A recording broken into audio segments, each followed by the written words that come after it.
Hey guys, welcome back to Clownfish TV. This is Kneon. I am here with Geeky Sparkles. Hello. And we're going to talk about Star Wars and Marvel being on the decline. This is coming from the Rap Pro. This is not coming from Us. It's not coming from us. I was going to say it's not coming from other YouTubers. This isn't just a bunch of man babies screaming about Star Wars. No, I always try to dismiss it. Well, you're not a professional journalist, even though that we do professional journalism. But anyway. Yeah, I did a journalism. We did journalism once before. You didn't go to journalism college. Anyway. It's like clown college, right? Clownfish. Yeah, so this has come from the Rap Pro. Disney's streaming dilemma, Star Wars and Marvel's diminishing demand on Disney Plus. They have a chart saying that people are losing interest in Star Wars and Marvel, and this is not a good thing because that is the bulk of their new content. It's almost as if you keep making really stupid, idiotic decisions, like making Obi-Wan about little Leia, and and doubling down on things people don't want, and they keep telling you that I don't want, you're gonna like fail at it. Who could have foreseen that? Who could have foreseen this? And yes, YouTubers called it out. And yes, sometimes I think, some of these people get a little carried away with it, right? But the truth of the matter is that the general public is losing interest in Star Wars and Marvel. It is what it is, guys. So let's talk about that, because this is literally their entire streaming strategy on Disney Plus was we're going to crank out Marvel and Star Wars shows, and that's going to be enough to keep people on Disney Plus and keep them coming back. And then once we get them there, we're going to jack the prices up. Is what we're going to do, so we can drive up the stock price, which is working so well for them today. And we've got a couple of Disney videos today. I don't think D23 had the effect on the stock that Disney was hoping for. No, it did not improve anything. No. And usually after D23 announcements or an investor call with announcements, the stock, reacts accordingly. And we're like, okay, wait till Monday. And Monday came, and it did not react the way Disney would have wanted it to. No. Monday came, not as hard as they were hoping for. Not as much as they were hoping for. Let's talk about it. Before we get into it any further, please subscribe for more pop culture news, views, and rants. You get woohoo if you do. You up for woohoo day? Geeky's not feeling well. She's not feeling well today.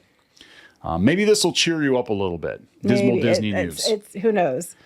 Yeah. So according to the Wrap, franchise IP has been the backbone of Disney for decades. It's the engine behind the famous and elusive flywheels industry analysts are always squawking about. Now, the flywheels are coming off the bus here.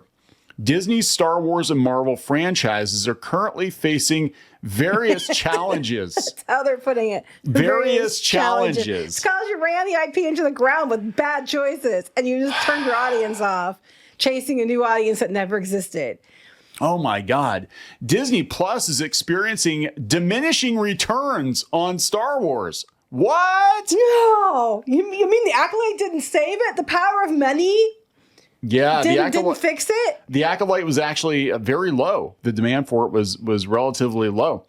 They said according to Parrot Analytics, Demand 360, again, not YouTubers, but an actual analytics firm, right? They said the most recent live action Star Wars shows on the platform have not been as impactful as earlier ones. Well, what's interesting about this is the way this graph is showing us is that the Acolyte had more demand than Ahsoka or Obi-Wan, and I don't know if I believe that. If it did, I think there was a lot of hate watching. I think a lot of people checked it out because you have to remember, like with the Rogue One, Andor, right? With this, like nobody, it's not even on here. People forgot it existed, but with the Acolyte, because of those pesky YouTubers, I think people were reminded it existed, and they're like, oh, there's a new Star Wars show. I wonder if it's as bad as people said it was. Oh, it's got that guy from Squid Game and lightsabers. Okay, we'll watch it.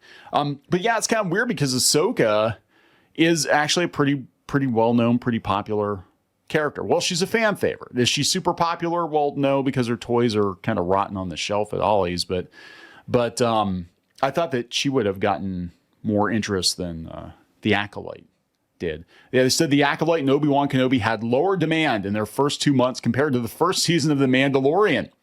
Even the latest season of The Mandalorian, season 3, failed to match the demand levels of the debut season. Yeah, well, we don't know what happened with the third season.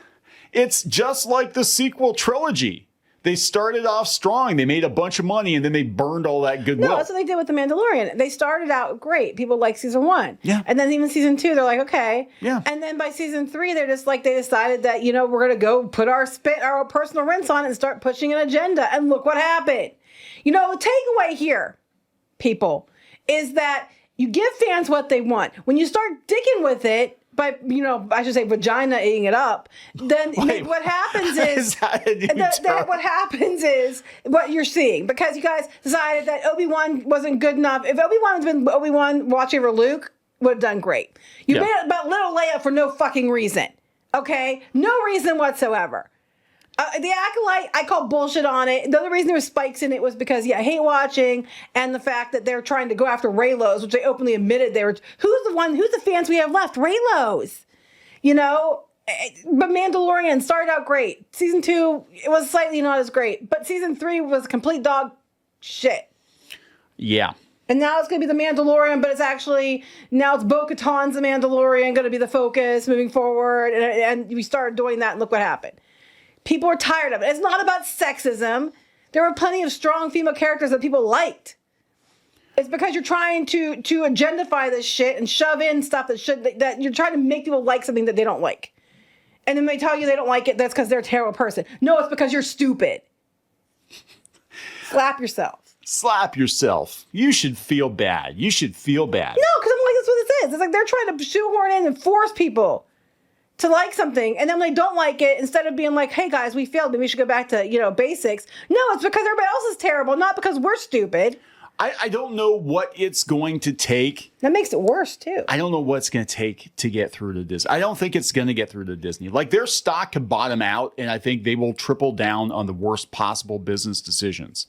They have the C-suite live in a room, sniffing their own farts, and telling everybody that it's perfume. You know what I mean? But it's not. Everybody's like, it's fart. It's eau de shit. And they don't want to buy it. Oh my God. A lot of this is Iger, and we're going to talk about this in another video today in regards to the theme parks. I think this is, Iger he will not admit failure. He won't admit failure. Well, when it comes to Disney Plus, they won't admit failure either. No. For some reason, Kathleen Kennedy, even though they're like, she wants out, supposedly, well, then leave. For some reason, she's still there. And no matter how many times she fails, she's still there. It said Star Wars shows accounted for 10% of Disney Plus's TV catalog demand in Q2 of 2022, dropping to 9% in 2024. There's a heck of a lot more. They said the decline is modest compared to Marvel, whose demand share fell from 19 to 13% over the same period. Together, these franchises represented 22% of Disney Plus's TV catalog demand last quarter. Now they're just 12%. The trend is also reflected on the platform's most popular shows. As of Q2 2024, only 6 of the top 20 shows on Disney Plus were Marvel or Star Wars. Yeah, because people are tired of it. And again, with the Marvel shows, same thing. Yeah, they said actually what's going on is a lot of Disney Channel shows. Gravity Falls reruns and Owl House reruns. Yeah, rising in popularity. Because they're fun shows that are good shows. They happen to be, good at shows and diverse shows. See, here's the thing. They will not listen to it if it comes from YouTubers. They will not listen to it if it comes from social media. But they're saying whatever, but we've all been saying. They're saying, but they're years late to the part. Like when YouTubers were out there calling it the MCU, they were like, oh, a bunch of bigot, Nazi, white supremacists. Well, that's what they instead of taking responsibility for making bad decisions, they start calling the audience names. And I'm like, since when has that worked? Yeah, so now we have the numbers. Now we have the numbers to back up. And we saw it before with, phase 4 and 5 of Marvel that it just kept dropping off movie after movie. And no, Deadpool and Wolverine is not part of phase 4 or phase 5 of Marvel. It's its own thing. Mm-hmm. And that you have Ryan Reynolds, I think, to thank for that one, because he had to fight tooth and nail to get that movie made the way that it was made. Because Disney could have totally nerfed it. Yeah, I did a video yesterday. There's a Disney executive saying that the reason it did so well was because they got a lot of Gen Zers in there because of his meme marketing environment. I'm like, yeah, he's been doing it for years with his, Mint Mobile and everything else. Yeah. So that's just kind of what he does. But Disney should not take any credit in that because it wasn't them who did it. No, I kind of feel the same way about The Mandalorian. The first 2 seasons, at least, I think that was more of a Jon Favreau thing. Because they just kind of let him do what he wanted to do, and he actually gave us good Star Wars. So, I mean, this is like super important to remember with like any kind of franchise that's been destroyed, it's only as good as the people running the show, right? I mean, we can look at Star Trek. We can see the first 2 seasons of Picard compared to season 3 of Picard. It's only as good as the people in charge. It doesn't matter if the franchise historically has been very popular. The reason the franchise became popular is they had the right people in charge. And now clearly they have the wrong people in charge. And they won't replace them for whatever reason. And they won't replace them. And I don't think normies will be like, Robert Downey Jr. is coming back to Marvel, but that is a Hail Mary pass. Like, it's a homie god if they give Acolyte a season 2.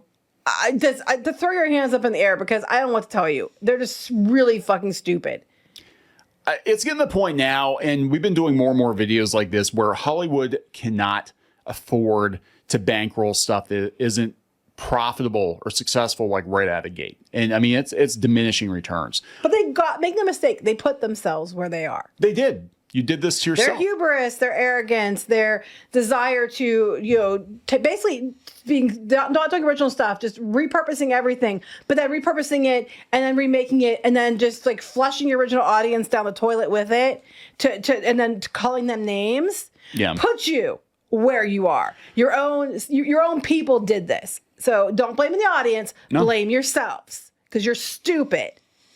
They've wrapped it up with the numbers highlight a critical question for Disney. How can they best leverage audience demand for beloved franchise IP? Selling nostalgia to millennials is effective for now, but how sustainable? That's not the problem. The problem is it's shit. Because Gen Z again. Gen Z is never going to watch things the same as millennials and Gen X. No. It's not going to work the same way. You're not going to be able to monetize them. No one has been able to really. And this kind of goes back to things we talked about before. Like these franchises, these legacy franchises, they're not going to mean as much to younger kids as they do to our generation. These Gen X franchises, they keep giving them these millennial and Gen Z makeovers, but it's never going to mean as much to them, right? I mean, it's like the Lone Ranger to us, right? Or Buck Rogers or something like that. You know what I'm saying? Like, it doesn't mean anything to us, to our generation. Like, they can try to bring it back, but it's not gonna work. Right. The only way they're gonna monetize Gen Z is that they trick them into buying shit on TikTok, because that's basically the only thing they do now. Well, they're doing the Fortnite thing. They're doubling down on Fortnite. That's what they. But it's going to take years, and by then Fortnite's going to be the only way Fortnite will survive is because Disney will make sure they survive in some way because they have money in it. Yeah, well, they got to do something because their stock is. This is the opposite of what they wanted to happen after D23, and we're going to do another video talking about the theme parks. But it's not looking good for them. I mean, theme park attendance is down. Their franchises are in the gutter. It's, when they bring Robert Downey Jr. back, it's still years away. Mm-hmm. And now I do think Fantastic Four has the potential to do pretty well. I actually think I like the look of it. If they get it right is the question. If they get it right. The teaser looks pretty good to me, but they got to stop the watered down shitty TV shows. And that's a huge, and you can see kind of the decline. Like the first couple of shows for both Marvel and Star Wars, they kind of threw everything at it, and then it's just kind of like that horse drawing meme where it just kind of, as it went on, it just got worse and worse. They're all gonna have the budgets of films. The first couple did, right? Yeah. WandaVision did, and then they had Mando too many. did. They had too many going on too. The VFX teams couldn't keep up. So bad they had to unionize because it was ridiculous with the demand.